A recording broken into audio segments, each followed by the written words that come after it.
네, 지금 안동은 인문 정신 문화와 인문 가치를 중심으로 세계가 주목하는 도시로 자리매김하고 있습니다. 지난 4일부터 21세기 인문 가치 포럼, 세계 인문학 포럼, 세계 인문 도시 네트워크 총회 등이 잇따라 열리고 있는데요.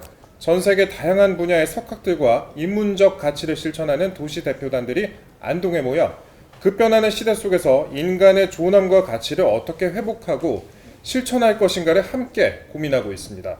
특히 오늘부터 사흘간 안동 국제 컨벤션 센터에서 열리는 21세기 인문 가치 포럼은 분열과 불균형의 시대 속에서 인문적 성찰을 통해 새로운 사회적 균형과 연대의 지혜를 모색하는 자리로 기대를 모으고 있습니다. 오늘 마련된 이 자담회는 그러한 포럼의 의미를 미리 짚어보며 왜 지금 인문 가치인가, 그리고 우리는 어떻게 다시 함께 설 수 있을까, 이걸 이야기하는 뜻깊은 시간이 될 것입니다. 오늘 매일신문과 매일신문TV가 마련하는 좌담회에 함께하신 분들을 소개해드리겠습니다. 먼저 21세기 인문가치 포럼을 주관하고 계신 한국정신문화재단 이희범 이사장님 나오셨습니다. 네, 맞습니다. 안동을 세계가 주목하는 인문도시로 이끌고 계신 권기창 안동시장님 함께하셨습니다. 네, 안녕하세요. 또 이번 21세기 인문가치 포럼 기조연설을 해주시기 위해 멀리서 오셨습니다. 김용 전 세계은행 총재님 자리하셨습니다. 끝으로 역시 먼 길 마다하지 않고 오셨는데요. 김용 총재님의 멘토로 알려지신 전헌 전 성균관대 교수님 오셨습니다.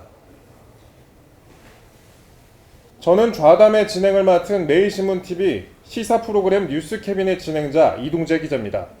오늘 이 자리는 김용 총재님의 기조 강연에 앞서 분열의 시대, 인문 가치로 길을 찾다라는 주제 속에 담긴 인문적 통찰과 메시지를 미리 나누어 보는 자리입니다. 먼저 이희범 이사장님께서 21세기 인문 가치 포럼이 어떤 취지로 열리고 또 오늘의 시대에 어떤 의미를 갖는지 간단히 말씀해 주시겠습니다.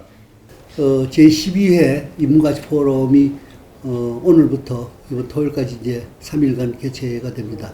이 인문가치 포럼은 지금 그 물질 문명 속에서, 풍요한 물질 문명 속에서 상대적으로 황폐해가는 우리 인문의 가치, 도덕성 이런 것을 회복하기 위해서 지금 개최가 됐고요. 올해가 지금 12회째가 됩니다. 안동은 1996년에 이미 2006년에 이미 한국정신문화의 수도로 지정이 돼가지고 선포를 했고 특허청에 특허 등록까지 되어 있습니다. 정신문화의 수도라는 일환으로 인문가치 포럼을 개최를 하게 됐습니다. 사실 우리가 6.25 폐허 1960년대까지만 해도 세계 그때 당시에 UN 회원국이 125개국이었는데 우리가 소득으로 따지면 101위 가장 못 사는 나라였습니다. 정말 우리 세대는 6.25를 겪은 세대는 정말 보릿고개를 겪고 지내왔습니다만 이제는 세계 10위권의 경제 대국이 됐습니다. 물질적으로는 아주 풍요한 사회가 됐고 정말로 양극화 문제가 아직 있지만은 그러나 그 소득 면에서는 경제적으로 아주 선진국 수준에 끌어가고 있습니다. 그러나 과연 이것이 과연 우리가 행복 지수로 가고 있느냐에 대해서는 또 별개 문제입니다. 사실 우리 조선 시대에는 양말의 시대로였고 동방 예의지국이라고 불려왔습니다만은 지금 그런 예의, 도덕, 이런 거 인문가치 이런 것은 좀 황폐해 가고 있는 이런 시대가 돼서 적어도 안동 유교의 고장이자 퇴계의 고향이자 정신문화의 수도인 안동에서 이런 그 인문가치 회복을 해보고자 그런 기치를 들고 그런 목표를 가지고 이런 인문가치 포럼을 시작하게 됐습니다. 네, 말씀 잘 들었습니다. 물질적 풍요는 이렇지만 예의, 도덕 등 인문 가치는 황폐화되어 가고 있다라고 말씀을 하셨는데요. 그래서 정신문화의 수도 이곳 안동에서 또 앞으로 또 우리가 어떤 부분을 강조해야 될지 이희범 이사장님께서 간단히 말씀해 주셨습니다. 이번에는 권기창 시장님께서 안동이 왜 세계 인문 도시들의 교류 중심지로 주목받고 있는지 또 이번 행사들이 도시의 미래와 어떤 연관을 가지는지 말씀해 주시겠습니다. 우리 안동은 인본정신의 본향입니다. 이익은 성우사설에서 조선 반도의 정심은 영남이고 그 정심의 최중앙은 또 안동이라고 했습니다. 안동이 고향인 태계 이양 선생님은 평생을 사람 중심의 세상을 꿈꾸면서 몸소 실천하였습니다. 이와 같은 문화적인 바탕 위에서 우리 안동은 20년 전에 한국 정신문화의 수도를 선포했습니다. 한국 정신문화의 수도의 기본 정신은 뭐냐? 선비 정신입니다. 선비 정신은 나라가 어려울 때는 국가를 위해서 목숨을 바치고 나라가 평온할 때는 후학을 양성하고 부모에게 효도하는 정신입니다. 이 정신이 바로 사람 중심의 세상을 만드는 가장 기본적인 정신입니다. 이와 같은 정신을 실천하기 위해서 우리는 21세기 인문가치 포럼을 매년 개최하여 올해 12회째를 맞이하고 있고, 우리가 가지고 있는 인문가치를 우리 인류의 보편적 가치로 자리매김시키기 위해서 인문가치 도시 네트워크를 또 만들었습니다. 지금 현재 22개국의 54개 도시가 회원도시로 참여를 하고 있습니다. 이와 같은 실천을 통해서 안동이 가지고 있는 이런 정신가치를 전 세계 인류 보편적 가치로 만들어야만 도시가 지속 가능하게 발전할 수 있습니다. 도시가 지속 가능하게 발전하기 위해서는 경제도 중요하지만 무엇보다 중요한 것은 사람 중의 세상, 인문가치가 그 도시의 기본이 되어야만 지속 가능하게 발전을 할 수 있다고 생각합니다. 우리 안동은 인문가치의 중심축을 서양에서 동양으로 옮기기 위해서 많은 준비를 하고 있는데, 인문가치의 본향은 공자의 고향인 중국 산동 리산입니다. 인문가치의 완성은 태계의 고향인 한국 안동 도산입니다. 그래서 인문가치의 중심축을 중국에서 한국으로, 산동에서 안동으로, 리산에서 도산으로 옮기기 위해서 많은 노력을 하고 있습니다.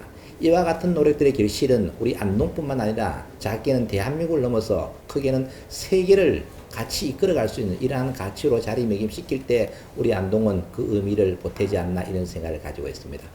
네, 선비 정신과 인문 가치를 강조를 하셨습니다. 많이 준비를 하신 것 같습니다. 김용 총재님께서는요, 다양한 국제기관을 이끌며 늘 인간과 사회를 깊이 바라보셨습니다.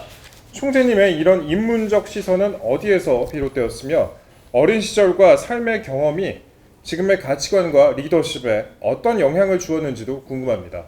Thank you. It's a great honor to be back in Andong because in the 1980s, when I was a student at 연세대학교 한국어학당, we came to 하회마을 as part of our senior trip, and so seeing it in 1980s and seeing it today is such a big difference. It's a great honor to be back. I think my greatest influence, one of them is my uncle, my 외삼촌, Mr. Chan Han. He is a theologian and philosopher, and so is my mother. My mother was a student at Union Theological Seminary in the United States, with some of the most famous theologians of her time. And literally at the kitchen table, certainly on holidays when my uncle would come visit us, we talked, and I started participating in those conversations when I was fairly young. We talked about the most fundamental issues in society. We talked about what was happening around us in the 1960s. The civil rights movement in the United States was going on, and I remember when I was very young watching Martin Luther King speaking, and with my uncle and my mother and some others, we had these very profound conversations. My mother then went on to do her PhD at the University of Iowa, and she studied Jushi. And Jushi, of course, was a predecessor for Taige. And so she also studied Taige. So the ideas that she and my uncle always talked about, and that sometimes I participated in, were very fundamental questions. What's the nature of human beings? What's the nature of the relationship between human beings? I then was lucky enough to get into a program where I studied both medicine and anthropology. And during the course of that program, I met a remarkable person named Paul Farmer. We were both doing our medical degree and also our PhD in anthropology, and we were doing it at Harvard. And so we asked each other a very simple question. Given the ridiculously elaborate nature of our educations, what is the nature of our responsibility to the world? And we decided, and this was in 1988, we decided that we were going to, as Pope Leo in Rome has recently talked about, we decided that we were going to make a preferential option for the poor, meaning, we embraced everyone and we took care of patients from every walk of life, but our preference, our focus was going to be on the poorest people. And so I still am working on projects to try to bring healthcare to very poor people, but the roots of my decision to go into that realm was actually influenced by Teget, influenced by Christian theology, and forced me to ask very fundamental questions. How can we, as physicians, live in a world where there's such inequality in healthcare and just turn our backs on it? So we decided to move in, to embrace it, and we've been doing it now for almost 40 years. 이제 본격적으로 김용 총재님의 이야기 들어보겠습니다. 총재님께서는 이번 포럼에서 분열의 시대, 인문 가치로 길을 찾다라는 주제로 강연을 해주실 예정이신데요. 먼저 분열의 시대라는 표현에 담긴 문제 의식부터 듣고 싶습니다. So I think in many parts of the world, and this was already happening when I was president of the World Bank, but it's happening so much more quickly. And the situation in Korea and the situation in the United States are so similar that it's haunting. If you are a supporter of one political party, your activity on YouTube or on any of the other social media is deeply determined by what you click on next. And so it's the reality is that the segment of people in the United States who are supporters of President Trump and those who are not supporters of President Trump actually are receiving very different kinds of information. It's fundamentally different. And so one of the famous comments that the first Trump administration made was they said, well, we have alternative facts. And so we're living in an age of alternative facts. And so while the divisions are already there, we've never had a tool so powerful, AI, the algorithms that drive it, where people's sense of reality is just fundamentally different. Right? Now, in the midst of all that, the thing that worries me most is that in so many parts of the world, it seemed like a nativistic approach, meaning only the original people from this country should have rights. That's a movement that you're seeing in so many places, and it's both extremely worrisome and also continually driven forward by the algorithms that determine what we see. And so I think there's no question that the divisions have grown, and I think there's also no question that AI and the algorithms are driving it even further apart. 네, AI와 알고리즘으로 인해서 그 분열의 시대가 더 심각해지고 있다라고 말씀을 하셨습니다. 총재님께서는 또 사회적 단절과 불평등 그리고 고립의 문제를 인문의 시선으로 바라보시면서 그것을 보이지 않는 위기로 진단을 하셨습니다. 총재님께서 보시는 지금 인류 사회의 가장 본질적인 불균형은 무엇입니까?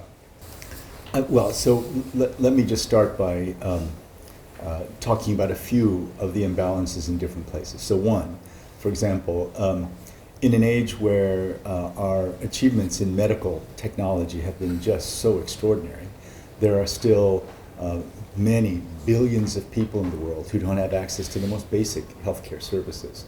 And I've spent most of my adult life trying to remedy that inequality in access to basic care, but it still exists. And right now, because of the many crises that we're facing, we see a retreat from the kind of support that the countries like the US, Europe, and others have been providing to the poorest countries. I was part of the movement that really increased those resources, and I think that was a time of great hope in the world, where the President of the United States, George W. Bush, decided that he was going to treat people living in Africa with HIV. It was one of the great sort of moral leaps forward that I think we experienced, and we thought that would continue. We thought that now humanity is on a different and better footing because the president of the United States from the Conservative Party has decided that he's going to treat millions of people in Africa who have HIV. It was a wonderful time, and we thought we would continue to progress, but we haven't. So that's one kind of division. But also, I think there's been a lot of very useful but also disturbing studies about how social media has separated people, right? And so the author Jonathan Haidt, in his now very famous book called The Anxious Generation, has described that ways in which the introduction of social media leads to an immediate increase in anxiety and depression among young people, right? And so we're seeing so many interactions that are happening online as opposed to in person. And so the estrangement of human beings who speak the same language, who live in the same country, from each other is really another kind of division and inequality and sort of unhinging of human relationships that I think is really, really dangerous. And so the part of the book about social media leading to more anxiety and depression is often quoted. But the other part of his argument was that children are so protected now by the so-called helicopter parents that they don't have the same kind of interaction that they had before. They don't go to the park and get in fights and get in arguments. The human-to-human interaction has in some ways been cut off. So there's inequality and division globally among poor people, wealthy people, but there's also inequality and division now, even among people living in the same town with sharing the same culture and language. And so those are both extremely worrisome to me. 네, 다음으로 전원 교수님께 여쭙겠습니다. 교수님께서는 현대 사회의 위기를 마음의 균형이 무너진 상태라고 표현하신 적이 있습니다. 이런 위기를 인문적 관점에서 어떻게 이해를 해야 할까요? 우리가 사람, 나 그러면 우선 우리 몸을 두고 말하죠. 그렇죠? 여러분들이 제가 여기 와 있는 것을 확인할 수 있는 거는 제 몸이 여기 있으니까 그렇지, 제 마음이 여기 있다 그러면 아니 이제 몸이 소중한데, 제가 이제 마음의 균형이라는 말을, 저도 그런 말 했었나 다 잊어버렸지만 아마 분명히 했기 때문에 기록을 보시고 지적해 주신 건데, 그러니까 마음의 균형이라는 건 뭘까? 나는 우선 내 몸을 두고 하는 말이로구나. 그러면 마음이 균형을 잡은 마음이라고 할 수 있겠죠. 제 몸을 잊어버리지 않으니까. 그런데 살면서 몸은 멀쩡한데 갑자기 제 마음이, 이거 내 몸이 살아도 되나 마나, 이거 내 몸이 도대체 뭐 하는가 이러기 시작하면 그런 것을 마음의 균형이 깨어졌다고 말들 하시는 것 같더라고요. 그래서 제가 마음의 균형이라는 건 몸 잊어버리면 그렇게 된다는 말입니다. 그랬습니다. 네, 다음으로 권기창 안동시장님께 질문 드리겠습니다. 시장님께서는 시민을 가까이에서 만나시는 입장이십니다. 안동이 인문도시로서 시민의 관계와 공동체 회복에 힘쓰는 이유는 바로 이런 보이지 않는 단절 때문일 텐데요. 현장에서 직접 느끼는 그런 변화와 과제는 무엇일까요? 우리 사회가 경제나 돈을 너무 강조를 많이 했어요. 결국은 물질 만능주의가 되어버린 거예요. 그럼 물질 만능주의가 된 상태에서 인간이 행복하게 살면 큰 문제가 없는데, 국가적으로는 전쟁이 일어나고 자살이 많이 발생하고 사회적 갈등이 심각한 경우가 많이 발생하고 있는 거예요.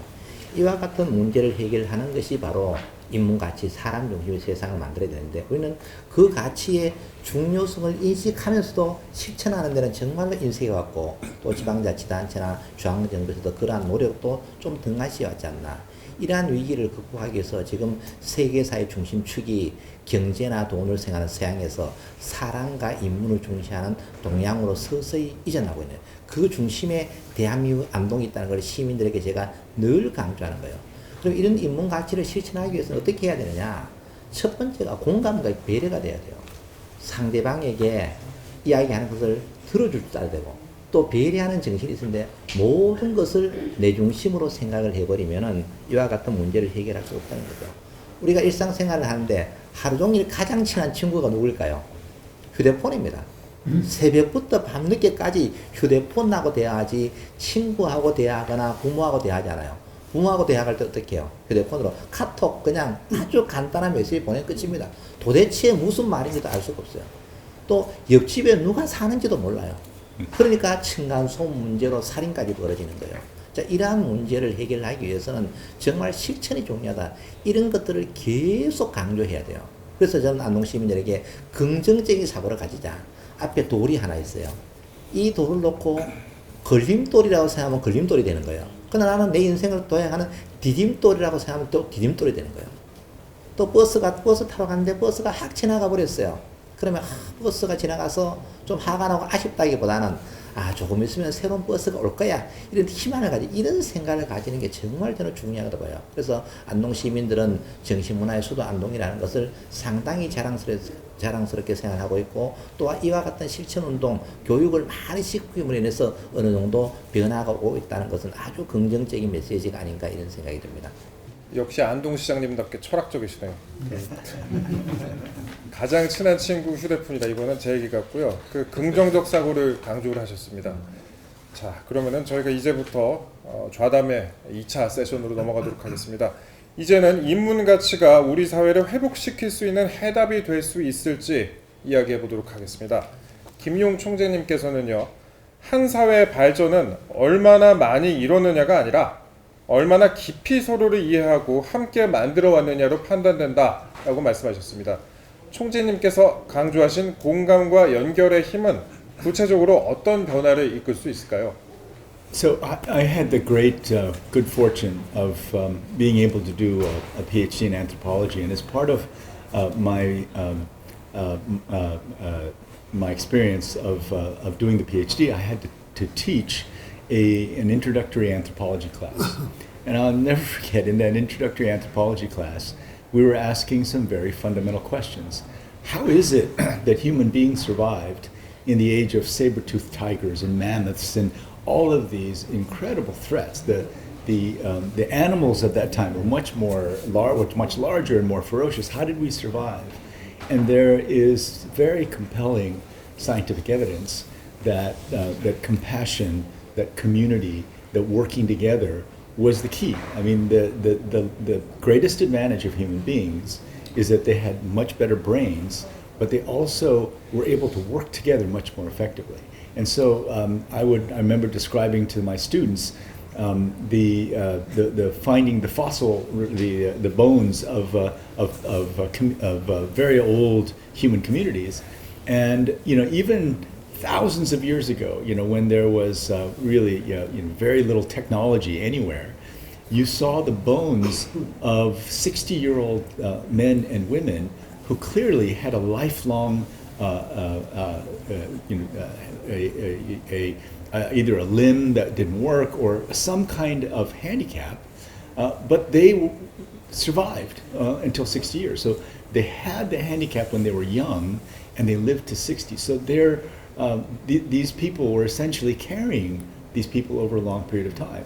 And so that ability to have compassion in such a difficult age is what I taught anyway. Whether it's accurate or not, I taught and I believed that the arts of compassion, the art of human connectivity, is really what sets us apart. Now I am maybe a naive believer in progress, and that human beings can continue to make progress. And I think we have made progress. There was a time when it was felt that it was okay to enslave others. There was a time when it was okay, for women to have absolutely no voice and could not vote. There were times that, as we look back, we think, oh my gosh, how primitive that was. And so I'm a believer in progress, but I have to say, I'm extremely worried about where we are right now. There is a celebration of selfishness, a celebration of self-interest, a celebration even of vengeance against those who've wronged you. That is just very concerning on a basic human level, and I think it goes against what we used to teach in these basic anthropology classes. I've been in so many places. I've been in some of the poorest communities in the world, and each time I go there, I find at least one or another story where people who have nothing give the last morsel of food to someone who's hungrier. I've seen it over and over and over again, and I still believe in it, but I think we now have to intervene to figure out how to get us back on track. 네, 공감의 미학에 대해서 말씀을 하신 점이 특히 기억에 남습니다. 전한 교수님께서는요, 자기 감정을 아는 것이 철학의 출발점이라고 말씀을 하셨습니다. 공감과 자기 이해가 왜 현대 사회의 가장 중요한 인문적 덕목이라고 생각을 하십니까? 감정이라는 것은 갓난아이나 늙은이나 다 마찬가지로 공유하는 게 감정이죠. 그래서 제 교수님도 그 감정을 저희들에게 그거 함부로 넘기지 말고 잘 좀 들여다보라고 가르쳐 주신 이유가 감정을 통해서는 우리가 그 사람의 바로 그때의 상태를 확인하는 가장 빠른 길이에요. 그렇죠? 우는 얼굴을 보면서 우는 당사자가 뭔가 우려될 일이 있는지 없는지를 확인하지 않으려고 그런다면 인류 사회라는 것은 사람들의 개돼지만의 사회만도 못한 사회가 되어버린 것 아니겠습니까? 그래서 이제 감정인데 지금 저한테 참 꼭 집어서 적절한 질문을 해주셨는데 왜 그 이야기를 아직도 해야 됩니까? 특히 지금 현대 문명의 발전 때문에 지구가 날이 갈수록 아주 좁은 땅덩어리가 되는 것 같아요. 빨리 움직이니까. 물론 서울서 안동 내려오는데 좀 늦었습니다. 별로 멀지도 않은데. 그런 일이 있긴 하지만 이 지구가 적게 느껴진다고 할 때는 이제는 뭐 한국 사람이다, 러시아 사람이다, 중국 사람이다. 그거 별로 가르던 일이 예전만큼 그렇게 중요한 일이 아니에요. 저도 이틀 전에 우리나라에 다시 돌아와가지고 제가 10년 전에는 전철을 타고 다녔는데 우리나라 전철을 타보니까 그 전철에서 계속 나오는 그 게시판이 우리말만이 아니더라고요. 일본말도 나오고 뭐 모르는 말도 나오고. 그 왜 그러냐? 다 일단 우리나라에 와서 전철을 타는 분들은 다 우리 사람들이니까 그 돈을 들여서 열심히 모든 그 알아야 될 사항을 그 다른 나라 말로 해요. 10년 전에 못 보던 현상입니다. 이게 참 그 중요한 발전인데 지금 물어봐 주신 것처럼 이런 것들을 연구하셔서 고안해서 실질적으로 전절 속에 장착하시는 분들은 어떤 노력을 하신 분일까? 저는 그걸 교수님께서 사람의 감정이라고 생각한다고 그래요. 네. 누가 참 다른데 뭐라고 막 공지사항이 나오는데 나는 못 알아들을 얘기만 나오면 그 사람의 감정이 어떻겠습니까? 그거 돌보느라고. 그래서 참 제가 10년 후에 돌아와서 본 우리나라의 엄청난 발전사입니다. 네, 좋은 말씀 감사합니다. 다음으로 이희범 이사장님께 질문 드리겠습니다. 이사장님께서는 오랫동안 한국의 경제 성장의 한복판에서 경제관리와 기업가로 활동을 하셨습니다. 기술과 성장 중심의 시대에서 인문적 리더십이란 어떤 의미를 가지는지 또 경험에서 느끼신 점도 듣고 싶습니다. 저는 1972년에 상공부에서 사무관으로 공무원을 시작했습니다. 그때 당시에 경제개발 5개년, 2차 경제개발 5개년 계획이 막 시작이 되고 있었습니다. 그래서 3차 경제개발 5개년 계획 때부터는 제가 입안에 참여를 했습니다만은 71년도 우리가 64년도 우리 수출이 1억 불을 좀 막 간 넘었고요. 71년도 우리 수출이 10억 불을 넘었습니다. 그래서 우리가 그때 71년도 수출 10억 불을 넘고 만든 캐치프레이즈가 100억 불 수출 1000불 소득이라는 관공서에도 학교에도 모든 그런 유토피아를 안고 살았습니다. 그때 우리는 100억 불 수출하고 1000불 소득이 되면 아주 유토피아가 되는 줄 알았습니다. 그때 당시로서는 소득이 100불도 안 됐으니까요. 그런데 우리가 수출은 지금 7천억 불이 넘었었고요. 소득은 4만 불에 가까이 됐습니다. 그때 당시에 1000불 소득에 비하면 한 40배 이상 늘었고, 수출도 100억 불 수출에 비하면 얼마입니까? 거의 70배 가까이 늘었지 않습니까? 그러면 우리가 과연 유토피아에 와 있느냐에 대해서 기술은 엄청나게 발전했습니다. 지금 뭐 인터넷에서 뭐 퍼스널 컴퓨터에서 요즘 이제 AI 시대가 되면서 제가 2018 평창 동계올림픽 조직위원장을 했는데 그때 우리 한국의 기술력을 전 세계에 한번 보여주자라고 그래가지고 로봇, 드론, 뭐 AI, 5G 모든 기술을 다 동원했습니다. 정말 기술 한국을 선보여 줬습니다. 기술 면에서 또 소득 면에서는 세계 최고 수준이 되어 있습니다.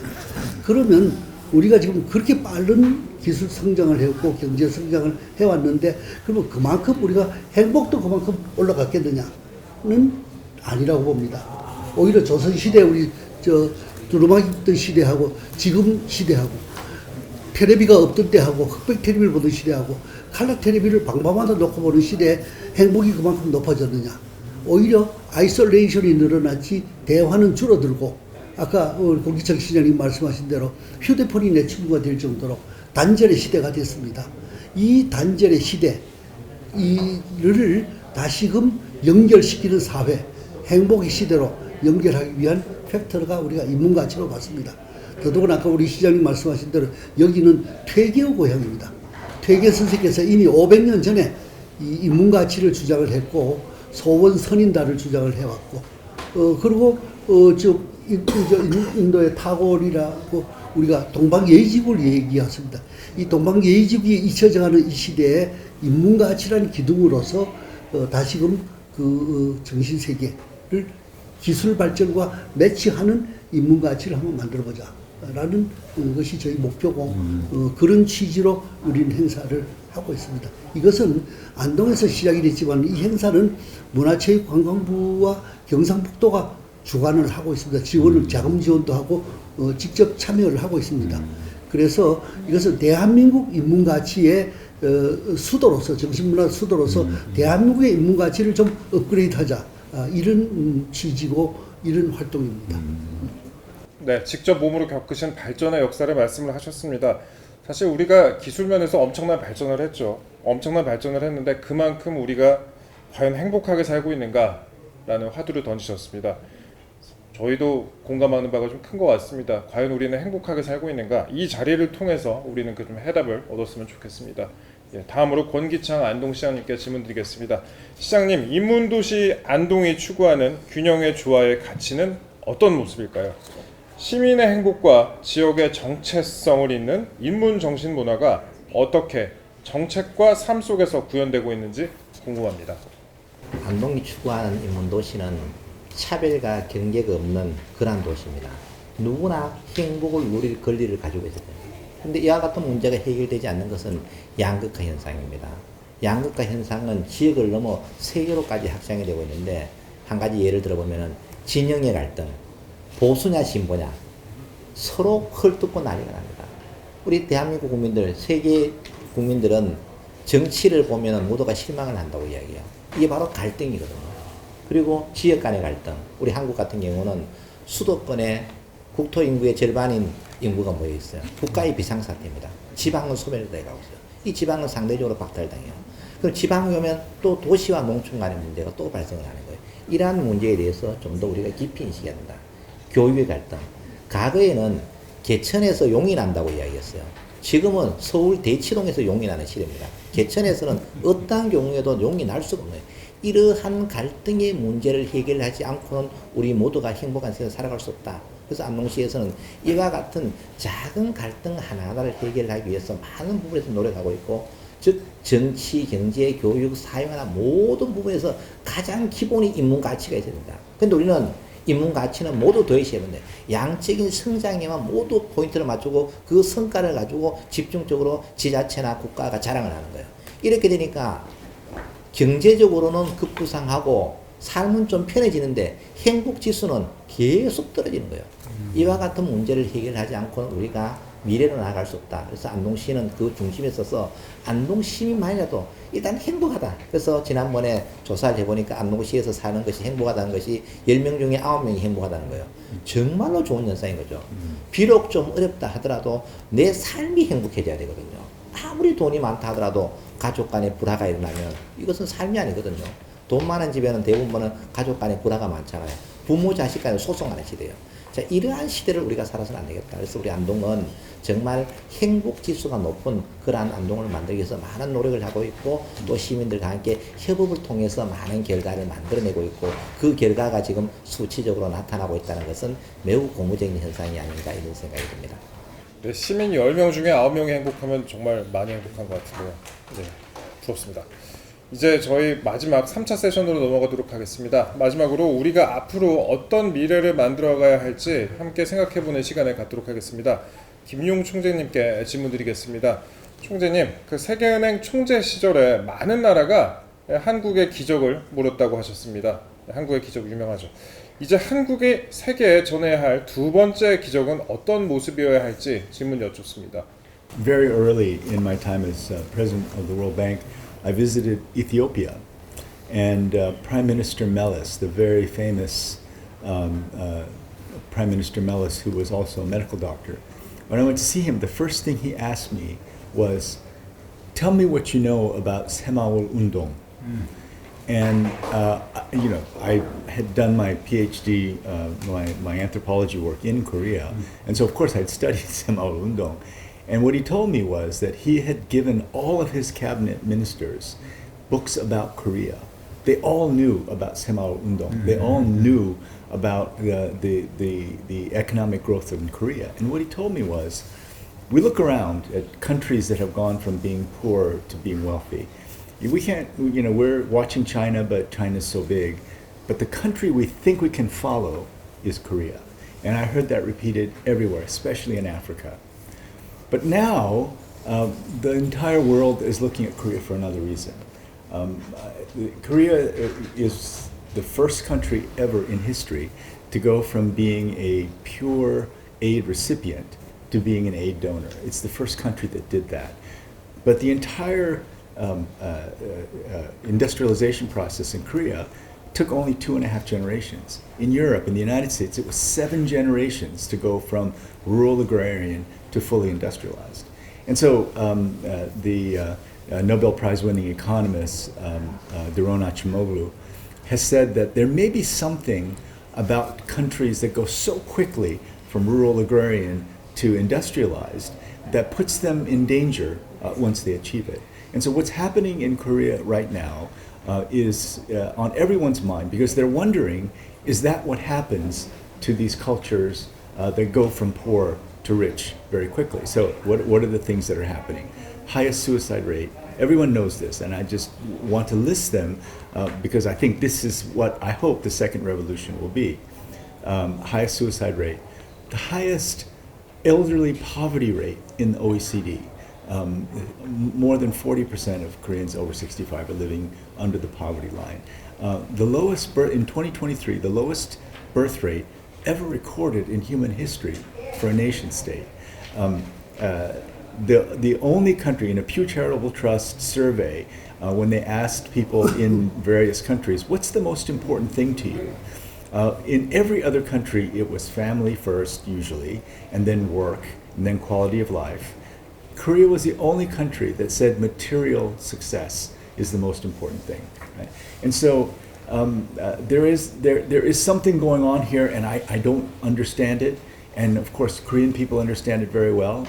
But the second revolution has to be, how do we get past these things? How do we reduce the suicide rate? How do we make people feel that, reduce the feeling that people have that they should go through suicide because there's no other solution?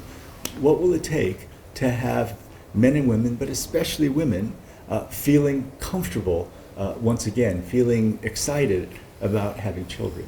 I don't know the answer to that, but I'm part of a group that's now looking all over the world at how other societies have faced that problem and brought good conclusions to it. And so what we're trying to do is look around the world and so who has reduced their suicide rate, who has increased their fertility rate, and just offer it up to the Korean people as good things to think about. Maybe it will work here, maybe it won't. But if Korea is able to have this second miracle, right, I think it will be a hugely hopeful thing for all of humanity, because it's not just Korea. So many other countries, China's going through this, even India, their birth rate is going down. There's so many countries that are going through this. And I think the fundamental question is, once we get to being fully industrialized, what are the arts of living? What are the arts of compassion? What are the arts of community that will sustain countries going into the future? 네, 우리나라의 발전에 기적이 있었지만 말씀하신 것처럼 그늘도 있었습니다. 2차 기적으로 가기 위해서는 자살률 폭증 그리고 출산율 감소와 같은 오늘날의 폐해를 극복해내는 것이 중요할 것 같습니다. 네, 좋은 말씀 감사합니다. 다음으로 전원 교수님께 질문 드리도록 하겠습니다. 전 교수님께서는 퇴계 이황이나 원효, 리퀘르 등 다양한 사상가의 가르침을 접해오셨습니다. 오늘의 시대가 이들로부터 어떤 철학적 지혜를 배워야 한다고 생각하시는지 말씀 여쭙습니다. 퇴계 선생님은 우리 인류 지성사에서 드물게 보는 중요한 점을 저에게 가르쳐 주신 분인데, 사람을 우리가 알고 사람을 돌본다 그럴 때에 가장 중요한 것이 사람의 정을 우리가 살피지 못하면 안 된다. 중요한 말씀이죠. 또 원효대사는 여러분들 아시다시피 멀리 유학을 가서 공부를 하는 것이 자기로서의 책임이라고 생각하고 떠났다가 재밤중에 너무 목이 말라서 거기 무슨 우물물 같은 것이 고여있길래 마셨는데, 그것은 고이 잠을 들고 아침에 눈을 떠보니까 거기 해골이 담겨 있어요. 그래서 그걸 보고서는 내가 멀리 갈 게 뭐가 있나, 고향 땅에서 공부하자. 그래서 고향에서 불교의 진리를 깨우치신 분이 원효 아닙니까?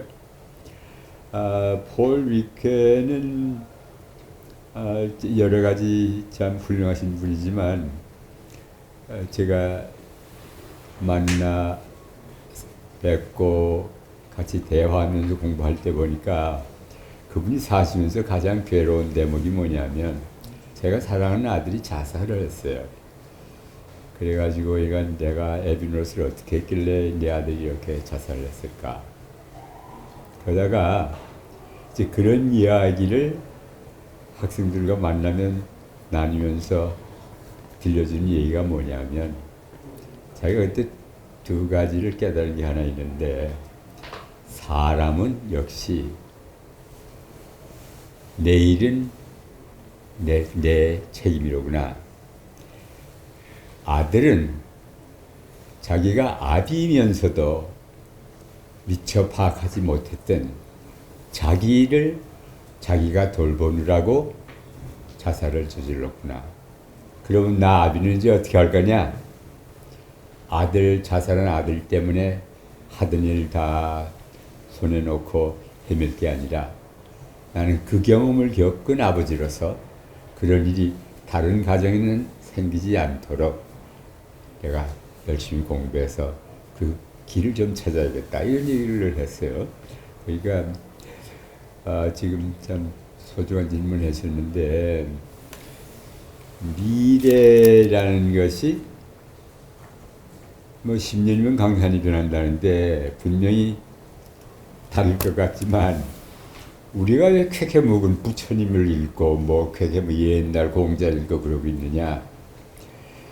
아무리 앞으로 100년 미래, 1000년 미래도 거기에는 뭐가 있느냐 하면, 세월이 가도 변치 않는 사람의 기둥과 뿌리가 되는 진리가 있어요.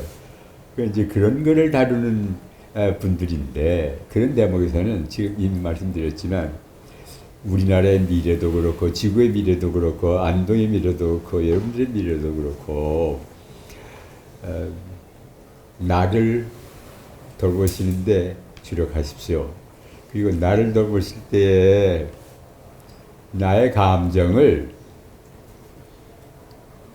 소중히 여겨서 내 감정의 소리를 들으셔야지. 이거 내가 왜 이래 쓰잘데없이 감정에 흔들려 이러면 나를 잃어버린다는 얘기. 그런 얘기를 하면서 제가 여기까지 이렇게 앉았습니다. 감사합니다. 나를 돌보는 것에 주력하라. 내 감정의 소리를 들어라. 라는 말, 저 오랫동안 기억에 남을 것 같습니다. 다음으로 이희범 이사장님께 질문 드리겠습니다. 그 이사장님께서는 경제의 중심에서 오랫동안 국가 발전을 이끌어 오셨습니다. 이제는 행복한 삶의 조건을 인문 가치의 눈으로 새롭게 보고 계신데요. 현대인이 회복해야 할 가장 중요한 가치 무엇이라고 생각을 하십니까? 김영 총재가 봉직하셨던 월드뱅크 세계은행에서 1960년으로 제가 기억하는데 발표한 레포트에는 한국에서 민주주의가 발전한다는 건 있을 수 없는 일이다. 데피니티 불가능하다라고 단언을 했고요. 같은 무렵에 런던 타임스에서는 한국에서 경제 발전을 한다는 것은 그것은 쓰레기통에서 장미꽃을 찾는 거하고 피는 거하고 똑같다라고 표만을 했습니다. 같은 무렵에 일본 정부의 보고서도 한국에서는 군비의 확장, 정치의 졸렬, 뭐 재정의 문제 등등 해서 경제 발전은 불가능하다고 얘기를 했습니다. 그런데 아까 우리 총장님께서 말씀하신 대로 이제 OECD의 29번째 회원국이 됐고 원조를 주는 나라에서 원조를 받는 나라에서 원조를 주는 그것도 14번째로 많이 주는 가장 유일한 나라가 됐습니다. 그런데 그러면 경제가 그만큼 올라갔는데 제가 앞서 말씀드린 대로 그러면 행복도 그만큼 올라갔느냐, 사회 질서도 그만큼 발달됐느냐에 대해서는 여러 가지 의문이 들어갑니다. 우리가 유엔이 매년 행복 지수를 발표를 하는데 143개국을 대상으로 작년에 조사를 했는데 우리가 52번째입니다. GDP가 12위, 3위에 비해서 행복 지수는 굉장히 떨어져 있습니다. 자살률은 세계 1위입니다. 고소고발은 1년에 40만 건이 넘어서 일본하고 비교하면 인구비로 따지면 한 100배 정도 됐다고 합니다. 그리고 양극화, 뭐 인구 소멸, 뭐 이런 등등 또 등등이 우리 사회에 굉장히 이슈가 되고 있습니다.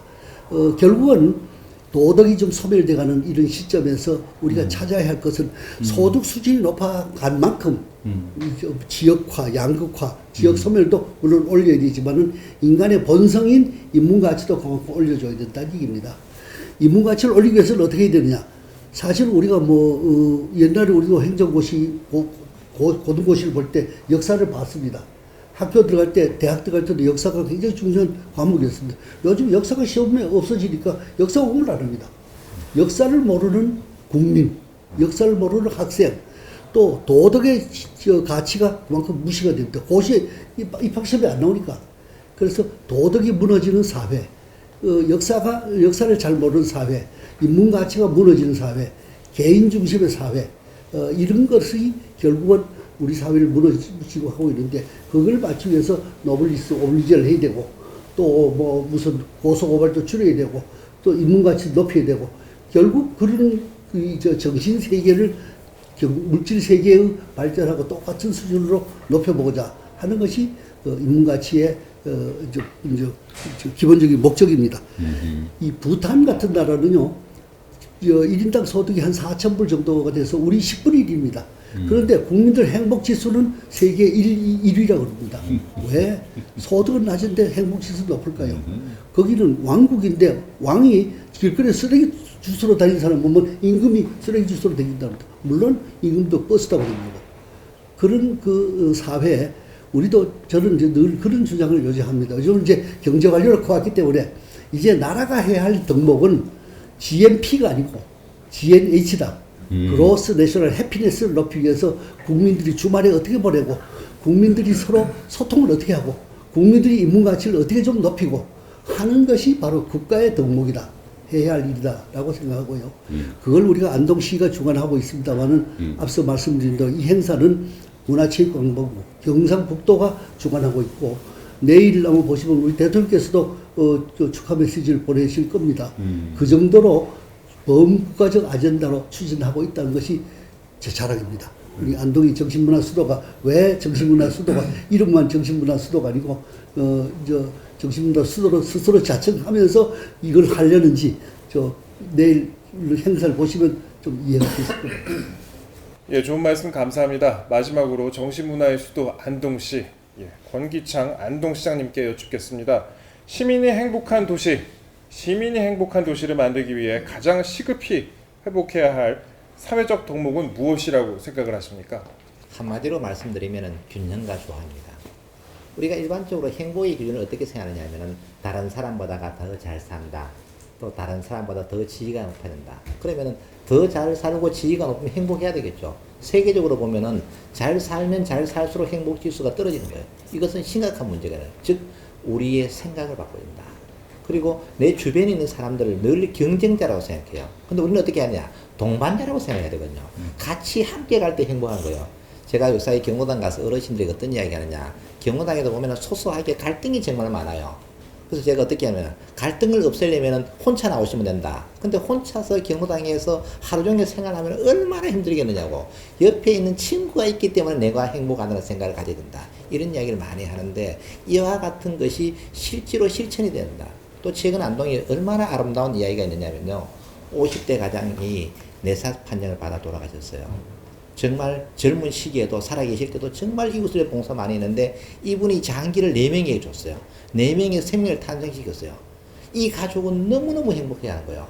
아버지는 정말 돌아가셨지만 그 아버지의 그 장기를 가지고 4명의 새 생명을 탄생시켰다는 데서 너무나 자부심을 갖는 거예요. 이것이 바로 우리가 살아가는 그런 가치가 아닌가 이런 생각이 들어요. 그래서 안동시에서는 이와 같은 균형과 조화를 이룰 겸 상대적인 박탈감을 느끼지 않고 내 자신이 만족해야 된다. 각자의 역할이 다 있는 거예요. 그래서 그 각자의 역할에 만족하면 되는데 항상 상대를 경쟁자로 생각하고 상대보다 내가 나아야 된다는 생각을 가지면은 불행하죠. 왜? 항상 내보다 좋은 사람도 있으니까. 우리는 높은 사람보다는 내보다가 낮은 사람을 생각하면서 살아갈 때 더욱더 행복감을 느끼지 않나 이런 생각을 가지고 안동시는 균형과 조화의 모든 총력을 기울이려고 하고 있습니다. 네, 지금까지 네 분과 함께 분열의 시대 속에서 우리가 지켜야 할 인문 가치와 미래의 길에 대해서 이야기를 나누었습니다. 끝으로 한 분씩 현대인들에게 당부하실 말씀이나 못다 하신 말씀 있으시면 들어보도록 하겠습니다. 먼저 이희범 이사장님 말씀 듣겠습니다. 김용 총재님, 또 우리 전흥 교수님, 공기청 시장님 좋은 말씀을 해주셨습니다. 올해가 인문가치 포럼의 12회째가 됩니다. 벌써 10년이면 강산이 변한다고 그러는데 우리가 10년 동안 이 분열, 좌절 이런 시대에 인문가치를 찾자, 퇴계 정신을 바탕으로 해가지고 인본주의를 찾아가자라고 주장을 해왔습니다. 그런데 한국 사회가 변했느냐, 세계가 변했느냐, 난 변한 것 같지 않습니다. 우리 노력에 비해서 세계는, 더구나 우리는 아까 권기석 시장님도 말씀하셨지만 우리 특히 지도층부터 노블리스 오블리제를 실천해야 되는데 과연 그렇게 하고 있느냐, 양극화는 과연 해소돼 가느냐, 그렇게 보지 않습니다. 우리가 가야 할 길은 굉장히 멀다고 생각하는데 그 목표는 분명합니다. 우리가 조화를 이루어야 되고 공동체 의식을 가져야 되고 서로 남을 배려해야 되고 자기중심에서 서로 공동사회로 가는 길을 찾아야 된다는 목표는 분명합니다.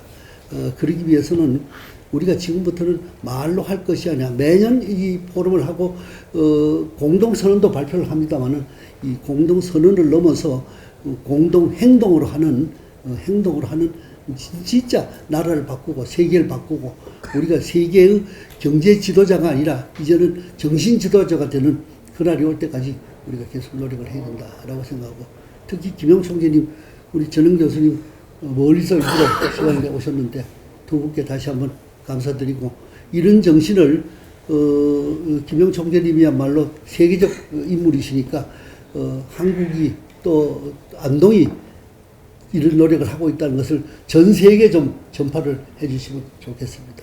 네, 고맙습니다. 예, 다음으로 권기창 안동시장님 말씀 들어보겠습니다. 가장 중요한 것은 인문 가치를 인식하고 실천하는 것이 무엇보다 중요하다고 생각합니다. 국가는 국경과 영토의 범위 안에서 국정 철학에 따라 운영됩니다. 그러나 인문 가치는 국경도 없고 영토가 없습니다. 세계 인류 누구나 행복을 누릴 특권이 있다고 봅니다. 이와 같은 꿈을 현실로 만들기 위해서는 지도자부터 반성해야 됩니다.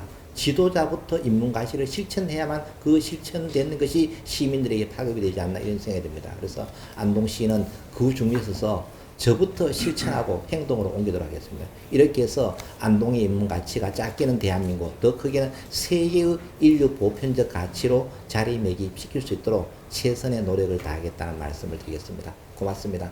예, 다음으로 멀리서 와주셔서 또 좋은 말씀 많이 해주신 전원 교수님께 한 말씀 더 들어보겠습니다.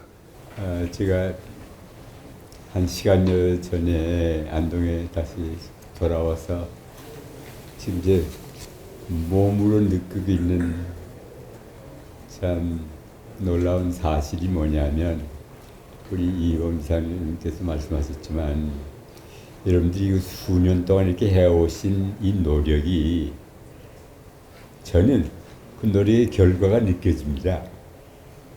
그러니까 참 훌륭한 일, 큰일 하고 계시고 우리 시장님도 여기 같이 앉아 계시지만 그 시장님께서 우리들과 오늘 나누어 주신 말씀이 사실은 회견의 말씀으로 끝나는 게 아니라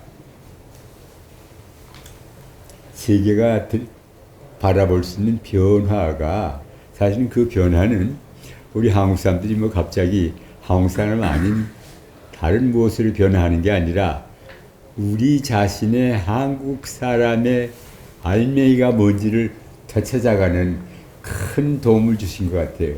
느낍니다. 그래서 감사드립니다. 저는 제가 지금 마지막 드릴 수 있는 말씀. 그리고 또 이거 신문사에서 오셔가지고 이런 회견 시간도 이런 사실을 될수록 구독자들에게 알리시기 위한 노력이 참 소중한 노력이신데 감사합니다.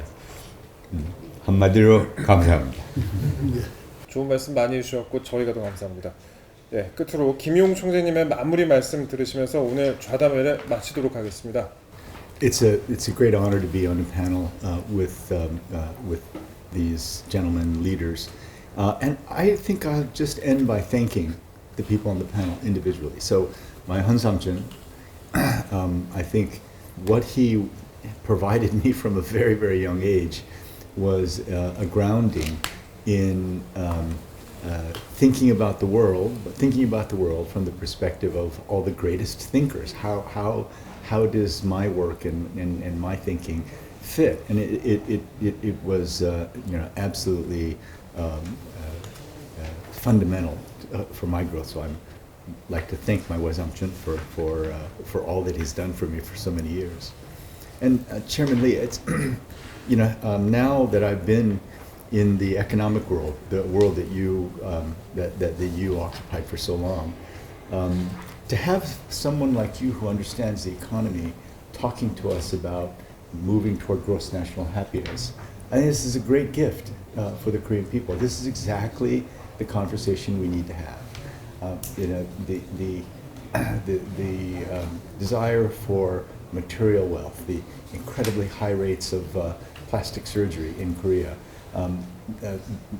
To me, it's an indication of us trying to find happiness in things that really can't provide happiness, and for you to lead us all in thinking about, what do we need to do to become a society like Bhutan? Can we talk about gross national happiness? I think it's a great gift to all of us. Thank you. And to Mayor Kwon, I understood something fundamental today, which is that the second miracle of Korea starts from city to city.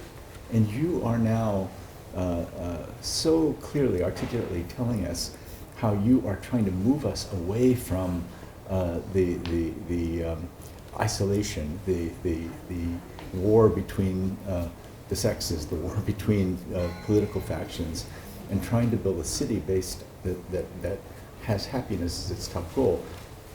I learned something profound today, that it's going to start with each individual city and with each individual leader, and I thank you for doing that. So every time I come to Korea, I come away with both enormous hope for what can happen and profound worry about some of the things that are happening here today. But you know, after today's session, I find myself much more hopeful than I was, an hour ago before walking into this room, and I thank you for that. 네, 지금까지 안동에서 21세기 인문가치 포럼 좌담에 함께 하셨습니다. 네, 바쁘신 가운데 찾아주신 네 분께 다시 한번 감사 말씀드리고요. 예, 저도 오늘 많이 배운 것 같습니다. 예, 지금까지 시청해 주셔서 대단히 감사합니다. 감사합니다. 감사합니다.